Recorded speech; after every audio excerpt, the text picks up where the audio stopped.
Hi everybody and welcome to Budo no Kuni, the land of martial arts. This video, hopefully this series of videos, is brought to you by martial arts video production company BAB Japan, its monthly magazine Hiden, and its website BudoJapan.com. Hiden specializes in what are called the koryu bugei. These are martial arts that were created before the Meiji Restoration of 1868. In a sense, these are the arts where the martial arts we know today, like kendo and judo, come from. And BudoJapan.com is a website with selected material from Hiden magazine, translated in English, the original being in Japanese, of course, and some videos from BAB Japan's extensive library. Right below, you can find links for Hiden, for BudoJapan, and for BAB Japan. Check them out, and if you see anything you like, you can contact us, you can share anything you want. So, Budo no Kuni is of course Japan, and in this series of videos, we want to introduce you to some people, non-Japanese, who have been in Japan for many years and practiced these arts and became proficient in them. My name is Grigoris.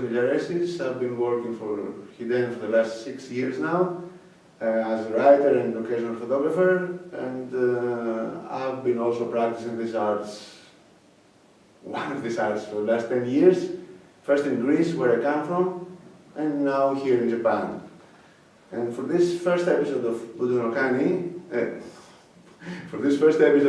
Kuni, I'm happy and honored to have with me Ellis Amdur, one of the best-known koryu practitioners, teachers, and researchers in the West.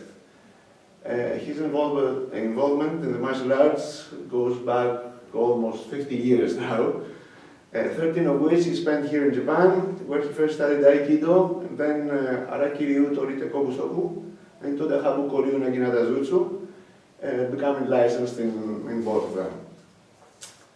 After returning to the US, he continued practicing, teaching in the US and in Europe as well. We'll talk about that.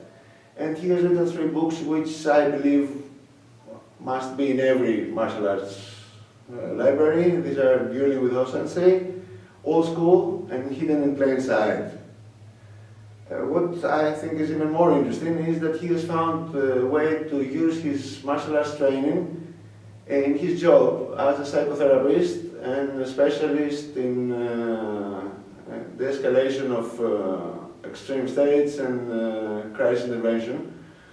And in this field he has also written extensively. He has written,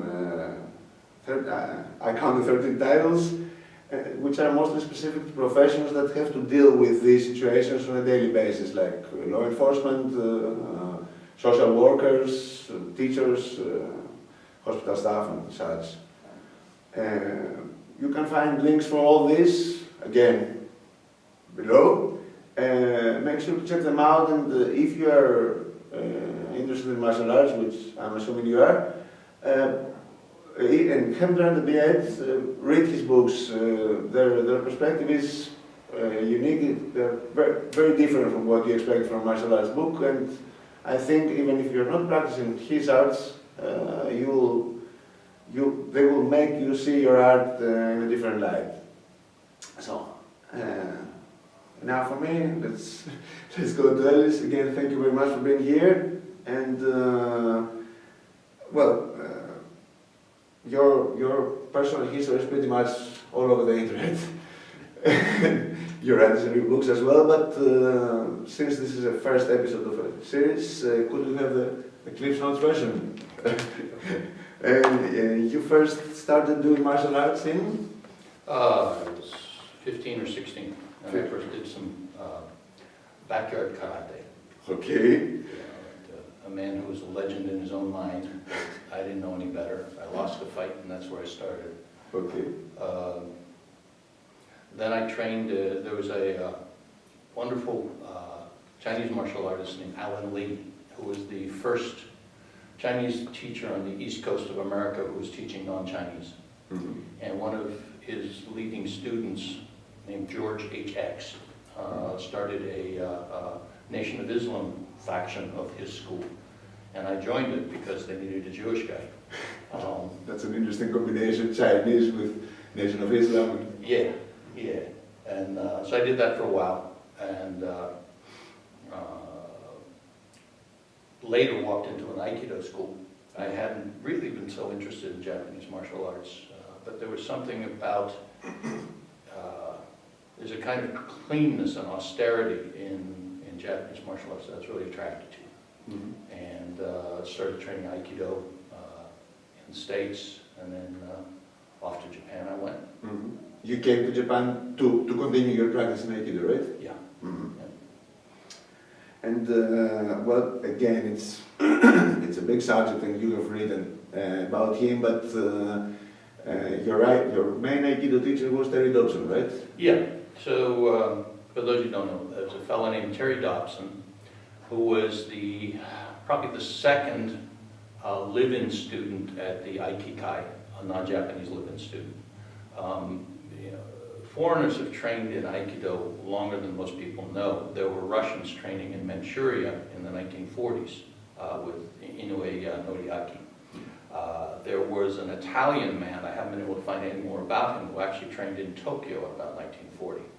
But the first really significant figure was Andre Noke, who was an official representative of French Judo Association. And I believe he lived at the Aikikai for about 2 years. Now we are talking about the period that Ueshiba Morihei were still alive, right? Yes, this would be in the 1950s. And Mr. Noke was a very stable, established figure, a mature man. And Terry sort of blundered into Aikido. Literally, he followed Yamada Yoshimitsu, a rather well-known instructor, was doing a demonstration.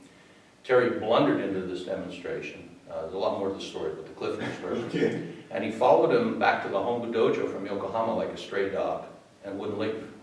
And nobody knew what to do with him. And one thing led to another. He wanted to train Aikido. He was enthralled. And eventually, it was proposed by, I believe it was Tamura Sensei, that he become an uchi-deshi. Many people opposed the idea of this, not only because he was non-Japanese, but because he was a real struggling human being. But Ueshiba Morihei specifically said he wanted him, and that's how he became a student. Terry is kind of unique. Aikido is so many things to so many people.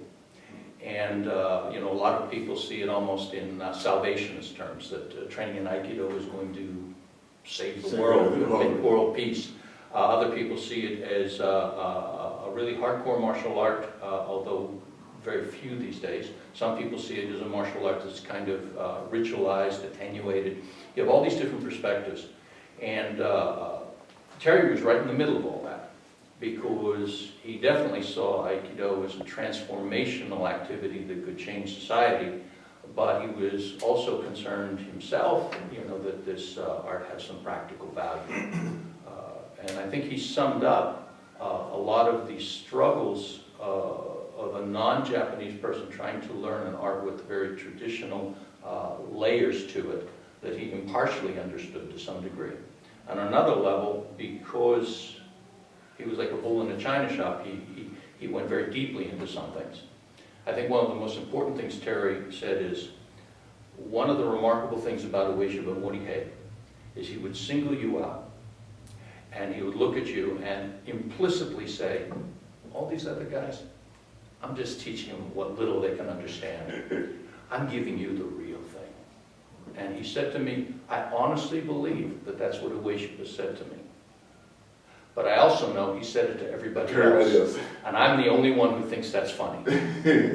So that was, when I met Terry, he was at a small dojo off the Bowery in New York. He had been in uchi-deshi and returned to the US, right? Yeah, with many colorful adventures in between. So he had a small little dojo off the Bowery. I ended up living there for about 9 months, I believe it was, and then off to Japan I went. Okay.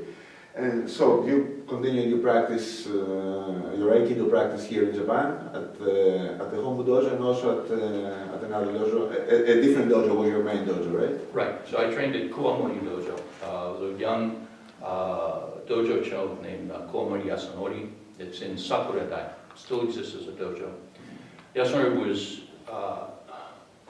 the epitome of a modern Budokan. He was a genuine man. He was kind, he was strong, he did judo, he did aikido, and he had no pretensions. And so that was my home dojo. And what he said to me is that he said, I got enough students. I don't need you as my student. I'd rather you were my friend. And so what he did is he made sure that my hakama had his dojo name on it, because that way, wherever you go, people will know you're associated with this dojo, so you're a guest. And you'll be welcomed as a guest, and nobody will be concerned that, well, is he trying to move into the school, is he going to be a member? And so for about a 2-year period, I was, aside from the Aikikai Hombu and Goemon Dojo, I was going to 5 other dojos on a regular basis. In particular, the most important teacher I had was Morihei Ueshiba, former boxer who had a very unique style of Aikido. So that was 2 years. I was training like 5-6 hours a day, and about 4 hours on the train every day. And at some point you came across the koryu arts, right? Right. So I started. How did that happen? There's a fellow named Mike Scott who's also very prominent. Some folks may know the name. Very prominent practitioner of a lot of koryu. And he and I were friends. Actually, he stayed in my apartment for a couple of months when he moved up to Tokyo. And he went to get a haircut. He lived in Shinjuku. I don't know why he used to go to Nakano to get a haircut. But he comes back and he says, well, there's several martial arts schools training at the Nakano Taikan. There was Toda-ha Buko-ryu, there was Yagishin-kage-ryu, and there was Araki-ryu. And so he just mentioned it, and I thought, well, I'd like to go see Araki-ryu and not do it, and then go to Kengaku at Yagishin-kage-ryu because that's so elegant, and I'd like to do that. Of course. So I visited the Araki-ryu school. It was kind of a comedy of errors because I didn't speak very much Japanese. The teacher was very guarded. And my first impression of it was one of the roughest physical activities I'd ever seen. But I watched the class for 3 hours. I sat in Seiza. The teacher walked up to me and said, you can start next week. And without any intention, I said, I'll be there. I didn't even know why. But when I make a promise, I keep a promise. So now I was a member of the school. The next day I went to Yagishin-kage-ryu. They invited me to join. I really wanted to. And I said, I'm sorry, I've already made another commitment. Thank you very much for the invitation. So I started training Araki-ryu. And as it turned out, it suited me a lot better. Yagishin-kage-ryu is like a diamond, and it's very polished. And I like things with rough edges. So that's why. And gradually you stopped training Aikido and focused on Araki-ryu? Yeah. So I was training Aikido from 1976.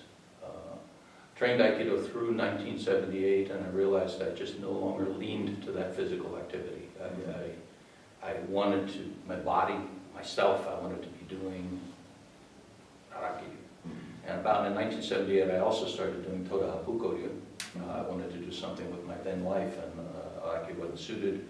So we both joined the Toda-ha Buko-ryu dojo, and I am very firmly convinced doing too much is the same as doing nothing. It was quite a struggle to do 2 martial arts, and fully committed, shall I say. So I felt it was time to discontinue Aikido because it would be disrespectful